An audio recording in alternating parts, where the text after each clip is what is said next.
Hi guys, and welcome back to my channel. I'm gonna do a breeze take on nice guy syndrome, especially because this one hits home for me. I myself am a recovering nice girl, or good girl, if you will. Basically, I was a man pleaser. Still trying to rewire that part of my brain here. So we'll be doing some work together in this one. So for all you nice guys out there, I just want you to know I see you, I was you, and it takes a lot of effort to put this habit to bed. Pleasing the opposite sex so that I don't end up alone. But what I learned is that it cost me my self-worth, my truth, and years of my life. So let's break this down. Why being a nice guy or a good girl really doesn't work, and what you can do instead. You're kind, you're sweet, the kind of man that every woman should want to have, and yet most women kind of ignore you, and even the ones that you have had around don't give you a lot of attention. Unfortunately, especially for men, being nice does not make you attractive. A nice guy isn't just kind and wholehearted. He is approval seeking, and in that way he is manipulating people. You overgive, you over-accommodate, all so that you can get something in return. You avoid conflict like the plague, you swallow your own needs, but secretly expect love in return. You are driven by one belief, and that is, if I'm good enough, she will finally love me. And there is actually women who love nice guys. They stay, but they stay while disrespecting you, and they're definitely not being turned on by you. Here's the price of being a nice guy. You are slowly building resentment, and you are actually abandoning yourself and abandoning your own needs when you're trying so hard to meet everyone else's needs and then requiring them to meet your needs. I remember at the very early stages of my therapy process, I told my therapist, man, I wish that I could find a man who would love me as much as I love him. Like, I love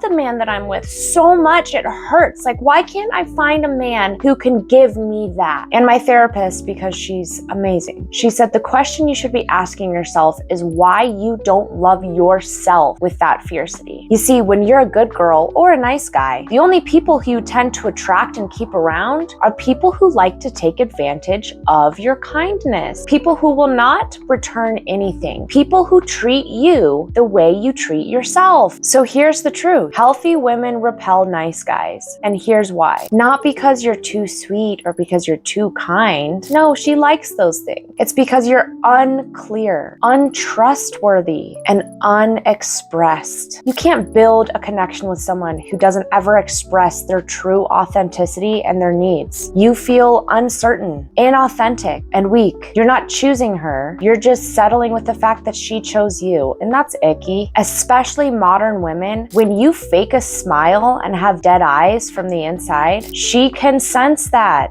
She's seeing right through that. And guess what? It goes both ways. That's right. In my earlier dating process after losing my husband, one of the first guys that I had a crush on and was like, ooh, this guy, he's healthy and he's hot. Oh my gosh, does he want me? Does he want me? No, he didn't want me. In fact, he told me straight to my face, I feel like I'm the only source of joy and happiness in your life, or excitement. And I don't want to be the only source of that because it's too much pressure.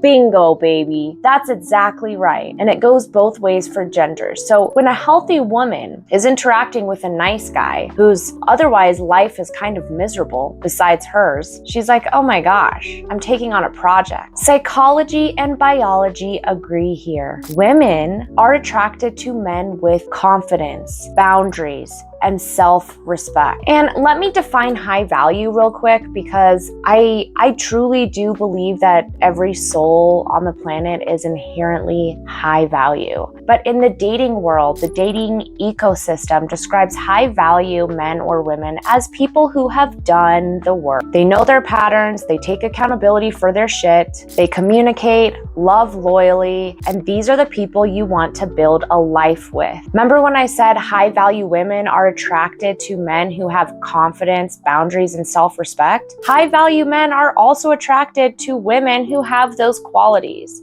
Humans are attracted to other humans who have the similar qualities. So if you want a high value woman who has good qualities, the qualities I listed there, then you're gonna have to be high value to attract high value. Here is what healthy, balanced, high value people actually want in a partner. Your presence, your spine, your truth. They don't want your self-abandonment. They wanna feel you. They wanna know you. They want to share in the passions in their life that you already have. They don't want to be the passion in your life. And this is the stuff that real connection is based on. In fact, have you ever heard of rupture and repair? Rupture and repair is a term used to describe what two people who are connecting or working on a connection inevitably go through. They go through disagreements and ruptures and things that break, communications that break, but connection is built from the repair. And if you're so in your people pleasing that you never allow a natural rupture to occur because you don't even know what you need, therefore you can't stick up for yourself, you can't hold boundaries, you're just avoiding conflict all the time, your relationship is going to turn so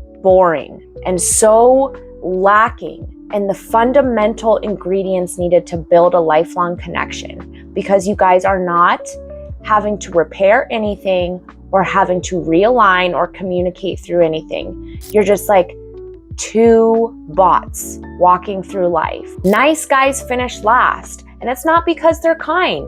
It's because they're literally letting every single person butt in front of them. Being a nice guy is like serving everybody else's plate before yours, or even forgetting that yours exists. And then before you know it, you're starving. And now you're pissed off and you're bitter because nobody fed you. When I hear a man telling me about how much he did for his wife, his ex-wife, or his girlfriend, or all the people in his life, his family, and he's holding up that victim card and he's telling me about all the things that he does and how kind he is and how sweet he is, I kindly reject him. This person is not just sad, because sadness doesn't really bother me. He's dangerous. This person will probably do so much for me when I didn't even ask for anything, and then get weird and pissy when I don't give him a reward. This is the type of man who does things for me to earn my praise. And it kind of reminds me of my kindergartner sticker chart. That's why sexual energy dies with these type of men. They are operating like a child, and that's not sexy. Okay, so how do you stop being a nice guy and start being real? It's easy, right? Just stop people pleasing all the time. Well, it's not that easy.